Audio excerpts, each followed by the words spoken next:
بێدارانی شەو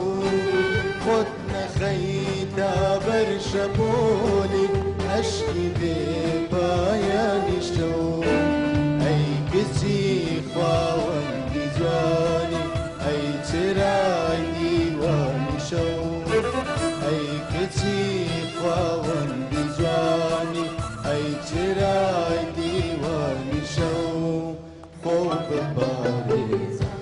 لە ئاهی دڵبرین دارانی شەو خۆ بپارێزە لە ئاهی دڵبرین دارانی